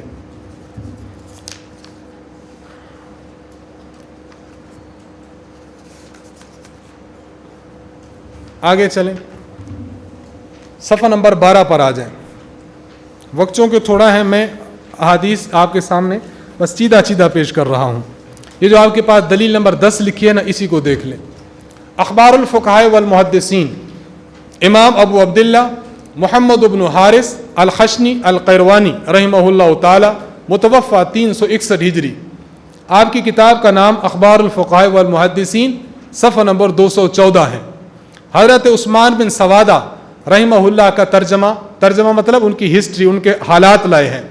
ان کے حالات کے تحت انہوں نے ایک حدیث نقل کی ہے. اب اس حدیث کو سمجھیں، آپ کو روایات کا سارا اختلاف ختم ہوتا نظر آئے گا. روایت کیا ہے؟ حضرت عبداللہ بن عمر رضی اللہ عنہما سے روایت ہے، فرماتے ہیں کنا مع رسول اللہ صلی اللہ علیہ وسلم بمکہ نرفع ایدینا فی بدء الصلاۃ وفی داخل الصلاۃ عند الرکوع. ہم جب حضور علیہ الصلوۃ والسلام کے ساتھ مکہ مکرمہ میں تھے تو ہم نماز کے شروع کرنے کے وقت اور رکوع والے رفع دین کیا کرتے تھے. فلما ہاجر النبی صلی اللہ علیہ وسلم الی المدینہ، حضور علیہ السلام نے مکہ سے مدینہ ہجرت فرمائی. تارک رفع الیدین فی داخل الصلاۃ عند الرکوع، چلتے چلتے حضور علیہ السلام نے رکوع والے رفع دین کو چھوڑ دیا. وثبت علی رفع الیدین فی بدء الصلاۃ، اور حضور علیہ السلام شروع نماز والے رفع دین پر قائم اور دائم رہے. اس سے معلوم یہ ہوا حضرت عبداللہ بن عمر رضی اللہ عنہ فرمانا یہ چاہتے ہیں کہ رفع دین ہوتا رہا ہے، رفع دین کے ثبوت سے انکار نہیں، لیکن ہم یہ عرض کرتے ہیں رفع دین ہوتا رہا، مکہ میں بھی ہوتا رہا. حضور علیہ السلام مدینہ تشریف لائے، مدینہ میں بھی کچھ عرصہ چلتا رہا، لیکن آخر کار ابن عمر رضی اللہ عنہ کی اس روایت کی وجہ سے آخر کار ایسا ہوا حضور علیہ السلام نے رکوع وغیرہ والے تمام رفع دین چھوڑ دیے. صرف شروع کا رفع دین ایسا تھا جس پر حضور علیہ السلام قائم اور دائم رہے، اور آپ علیہ الصلوۃ والسلام نے اسی وفات فرمائی ہے. میں آپ کی خدمت میں عرض کرتا ہوں، دیکھیں وثبت علی رفع الیدین، حضور علیہ السلام نے آ کر رفع دین رکوع والے چھوڑ دیے اور اس پر آپ قائم رہے. اس سے پتہ یہ چلا کہ حضور علیہ الصلوۃ والسلام کا آخری عمل کون سا ہے، رفع دین کرنے والا یا ان مقامات کی رفع دین چھوڑنے والا؟ ان مقامات کی رفع دین کو چھوڑنے والا. میں آپ کی خدمت میں عرض کرتا ہوں کہ ہم نے شروع میں جو آپ کی خدمت میں 5 باتیں عرض کی ہیں نا، کہ ان لوگوں کے ذمہ ثبوت رفع دین نہیں ہے کہ رفع دین فلاں مقام پر حضور نے کیا، نہیں، ان کے ذمہ ہے دوام رفع دین، آخر عمر تک رفع دین کا کرنا یہ دکھا دیں، اور وہ کسی بھی روایت صحیح روایت میں موجود نہیں ہے.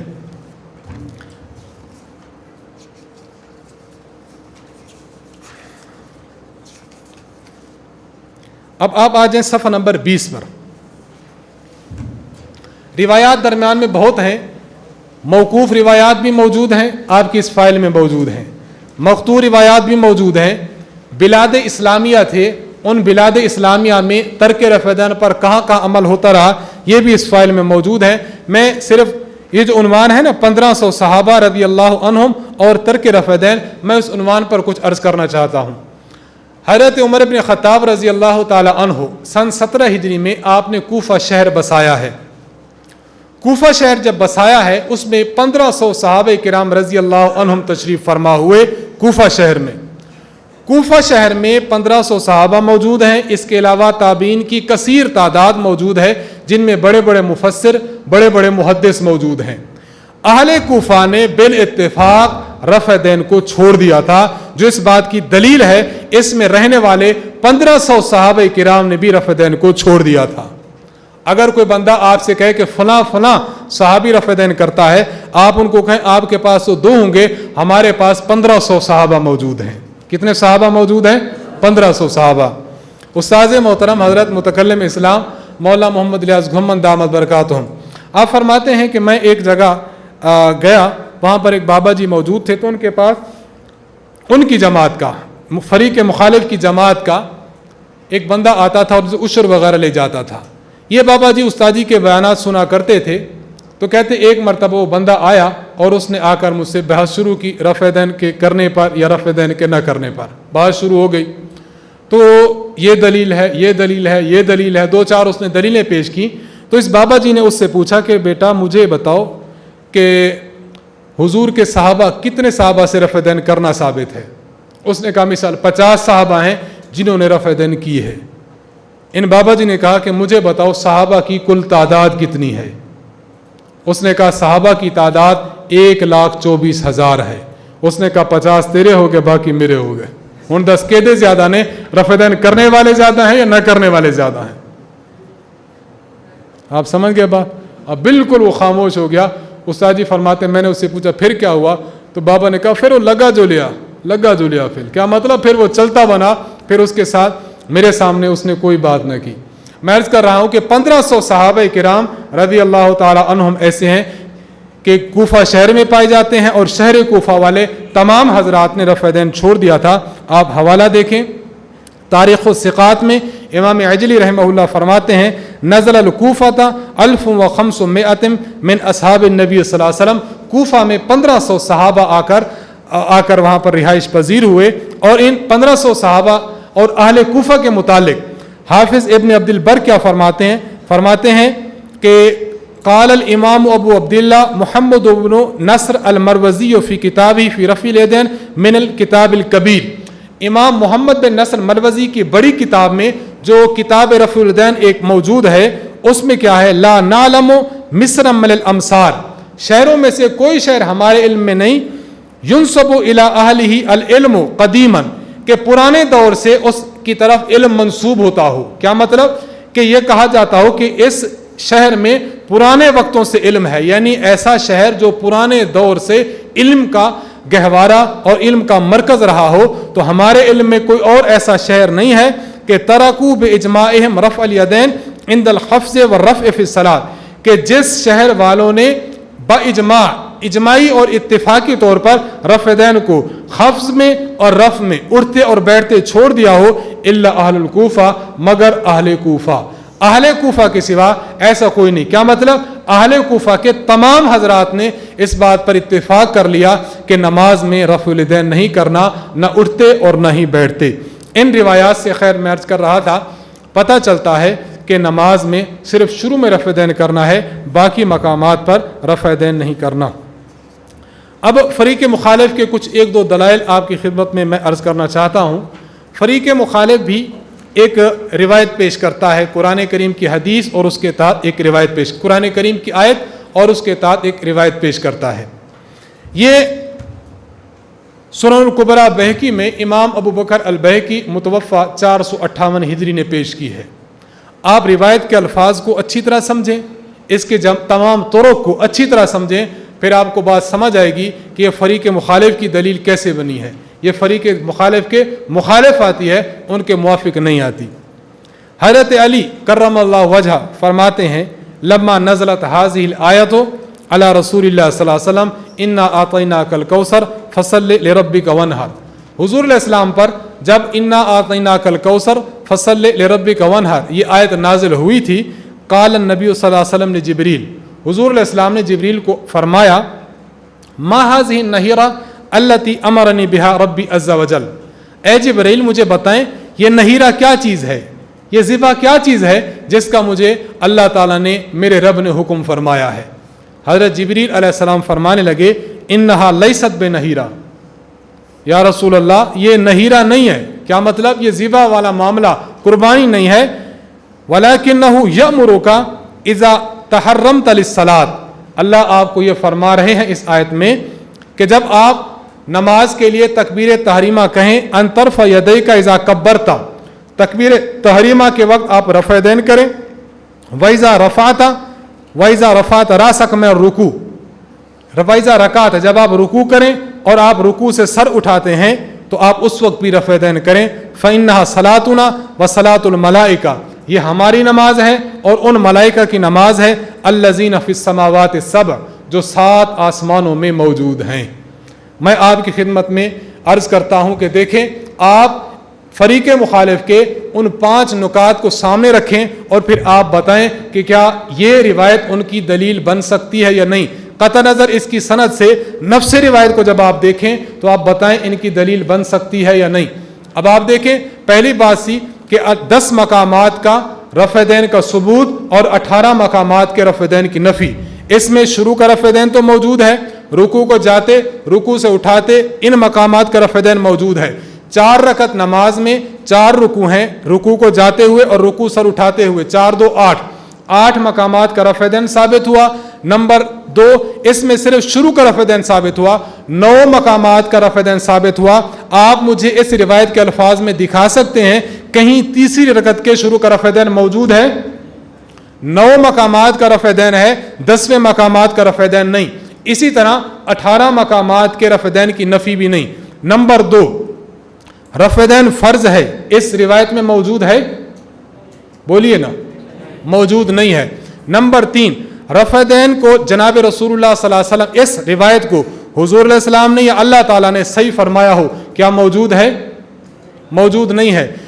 نمبر 4، اس روایت میں یہ ہو کہ جو شخص ان مقامات کی رفع دین کو نہیں کرتا اس کی نماز نہیں ہوتی، کیا یہ موجود ہے؟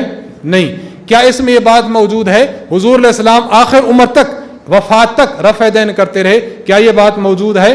اب آپ بتائیں، جب آپ کے سامنے روایت آتی ہے آپ خوف زدہ کیوں ہوتے ہیں؟ آپ سینہ تان کر یہ بات فرمائیں کہ آپ کے عمل کی کوئی ایک شک اس بات میں موجود ہو، ہم آپ کو رفع دین ماننے کو تیار ہیں.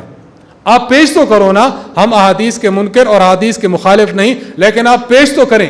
جب آپ پیش کر ہی نہیں سکتے اور آپ کی روایت جو پیش کر رہے ہیں اس میں وہ چیز موجود ہی نہیں ہے، تو پھر آپ ہم سے رفع دین کرنے کا مطالبہ کیسے کرتے ہیں؟ اب عجیب بات یہ سمجھیں، اس میں 9 مقامات کی رفع دین ہے، تو گویا آسمان، 7 آسمانوں کے فرشتے کتنے مقام کی رفع دین کرتے ہیں؟ بولیے نا، 9 مقامات کی.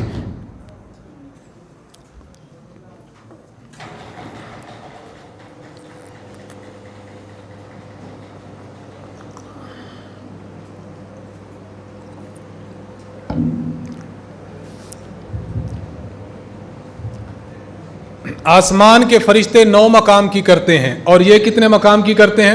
10 مقام کی. آپ بتائیں یہ ان کی دلیل بن سکتی ہے یا نہیں؟ الجھائے پاؤں یار کا زلف دراز میں، لو آپ اپنے دام میں صیاد آ گیا. یہ روایت خود آپ کے مخالف جا رہی ہے. رات ہی کی بات ہے، رات ایک بندے کا مجھے فون آیا، تقریباً 3 گھنٹے وہ بات چلاتا رہا، 3 گھنٹے. میں جو مقصودی بات عرض کر رہا ہوں، جو گفتگو تھی وہ تھی ترک قرات خلف الامام. اب چونکہ موضوع سے صرف ایک جز ریلیٹڈ ہے، میں وہ آپ سے عرض کر رہا ہوں. اس بندے نے کہا کہ صحیح مسلم میں روایت موجود ہے، حضور علیہ السلام کے صحابی حضرت ابو ہریرہ سے کسی بندے نے یہ پوچھا کہ حضرت ابو ہریرہ نے فرمایا کہ وہ نماز جس میں سورۃ الفاتحہ نہ پڑھی جائے ناقص ہے، ناقص ہے، ناقص ہے، 3 بار فرمایا. پھر آپ کے شاگرد نے کہا حضرت ہم امام کے پیچھے ہوتے پڑھ لیا کریں. آپ نے فرمایا اقرا بہا فی نفسک. آپ کو یاد ہے نا روایت، اقرا بہا فی نفسک. میں نے کہا جی اس کا معنی کریں. اس نے کہا اس کا معنی جو لکھا ہے اردو میں، اپنے دل میں پڑھا کر. میں نے کہا اسپیکر آن کریں، جو آپ کے حضرات ہیں وہ سن لیں. میں نے کہا مجھے آپ یہ بتائیں، آپ دل میں پڑھتے ہیں یا زبان سے پڑھتے ہیں؟ کہنے لگا زبان سے پڑھتا ہوں. میں نے کہا میرے بھائیو، حدیث کہہ رہے کہ دل میں پڑھو. جس طرح کہتے ہیں یار دل میں یہ بات میں کہہ رہا تھا، کیا مطلب؟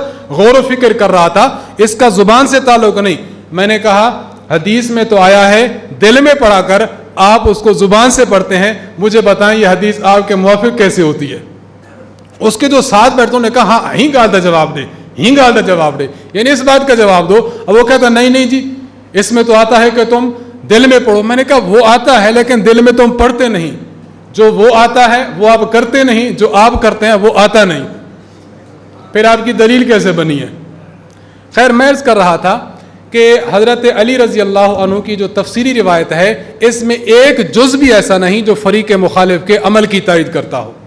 مزید یہ ہے کہ یہ روایت، اللہ کی شان یہ ہے کہ ان کے حضرات نے بھی لکھا ہے یہ روایت موضوع ہے، موضوع اور من گھڑت روایت ہے، اور اس من گھڑت روایت سے یہ لوگ اپنا مسئلہ ثابت کرنا چاہتے ہیں جو ثابت ہو نہیں سکتا۔ رسول اکرم کا صحیح طریقہ نماز، ان کے مولوی صاحب ہیں رئیس محمد ندوی صاحب، انہوں نے کتاب لکھی ہے اور اس کو ایک اور طریق سے لکھا ہے۔ اس میں یہ ہے کہ حضرت جبریل علیہ السلام نے حضور کو فرمایا یا رسول اللہ، اللہ نے آپ کو جو حکم دیا ہے اس میں سجدہ کے الفاظ بھی ہیں کہ جب آپ سجدے میں جائیں آپ سجدے میں بھی رفع دین کریں۔ اب میں آپ سے پوچھتا ہوں یہ لوگ سجدہ میں رفع دین کرتے ہیں؟ تو یہ دلیل ان کی بنی یا مخالف ہوئی؟ آپ ان کو کہیں بھائیو یہ جو آپ نماز پڑھتے ہیں نا یہ ملائکہ کی نماز نہیں، اگر آپ نے ملائکہ کی پیروی کرنی ہے تو پھر آپ سجدوں میں بھی رفع دین کرو، تاکہ پتہ چلے کہ ان کے بڑے بھائی تھے جو ہر اونچ نیچ میں رفع دین کرتے ہیں اور یہ چھوٹے بھائی ہیں جو ان کے نقش قدم پر چل رہے ہیں۔ آپ پتہ نہیں سمجھے، پتہ نہیں سمجھے۔ دلیل نمبر 2 ذرا سمجھیں، یہ دلیل نمبر 2 صحیح بخاری کی ہے۔ میں عرض کر رہا تھا کہ جب آپ اپنے عوام کو بتا چکیں گے کہ ان کے پاس ایک روایت بھی نہیں جو ان کے پورے عمل کو ثابت کرے، اب وہ صحیح بخاری بھی آپ کے سامنے پیش کرے گا، آپ گھبرائیں گے نہیں، آپ کہیں گے اور پیش کر، لیکن اپنے موضوع پر پیش کر۔ صحیح بخاری کی روایت کیا ہے؟ صحیح بخاری میں حضرت مالک ابن حویرث رضی اللہ تعالی عنہ کی روایت ہے، فرماتے ہیں اذا صلی، حضرت مالک بن حویرث فرماتے کے بارے میں ابو قلابہ فرماتے ہیں، یہ ہوا کہ روایت کا اولی حصہ یہ موقوف ہے، فرماتے ہیں اذا صلی کبرا، حضرت مالک بن حویرث جب نماز پڑھتے تکبیر کہتے، ورفع یدیہ اور رفع یدین کرتے تھے، وَإِذَا أَرَادَ أَن يَرْكَعَ جب رکوع کا ارادہ فرماتے رفع یدیہ تو رفع یدین کرتے، وَإِذَا رَفَعَ رَأْسَهُ مِنَ الرُّكُوعِ رکوع سے جب سر اٹھاتے رفع یدیہ رفع یدین کرتے، وحدث اور یہ بات بتاتے تھے ان رسول اللہ صلی اللہ علیہ وسلم صنع ہاکذا کہ حضور نے بھی ایسے فرمایا ہے۔ اب ہم باقی چیزوں کی طرف بعد میں جاتے ہیں، پہلے صرف اسی روایت کو دیکھ لیں، ان میں کتنے مقامات کا رفع دین ہے؟ 9 مقامات کا۔ کتنے مقامات کا؟ پہلی رکعت کا رفع دین، اور جو 4 رکوع آپ کے 4 رکوع ہیں اس میں 4 2 8 9 مقامات کا رفع دین ہے۔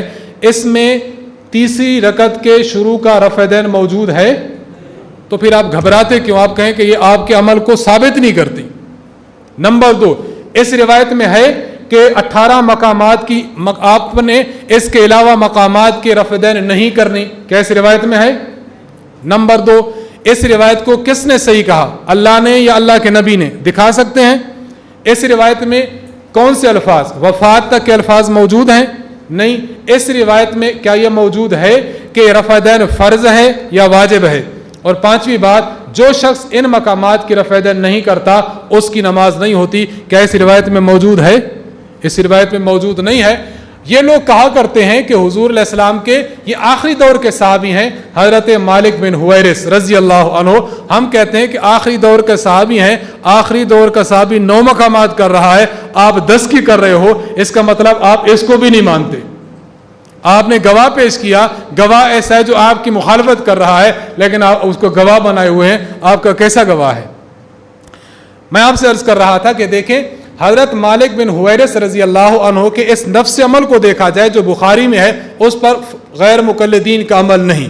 نمبر 2، حضرت امام احمد بن حنبل رحمہ اللہ، ان کا قول نقل کیا ہے امام ابو بکر خطیب البغدادی متوفہ 463 ہجری نے اپنی کتاب الجامع فی اخلاق الراوی و آداب السامع میں، آپ فرماتے ہیں امام احمد بن حنبل فرماتے ہیں الحدیث اذا لم تجمع طرقہ لم تفہمہ، حدیث مختلف طرق سے آئے، آپ سارے طرق جب تک جمع نہ کر لیں آپ حدیث کا معنی سمجھ نہیں سکتے، والحدیث یفسر بعضہ بعضا، کیونکہ ایک حدیث دوسری حدیث کی تفسیر کرتی ہے۔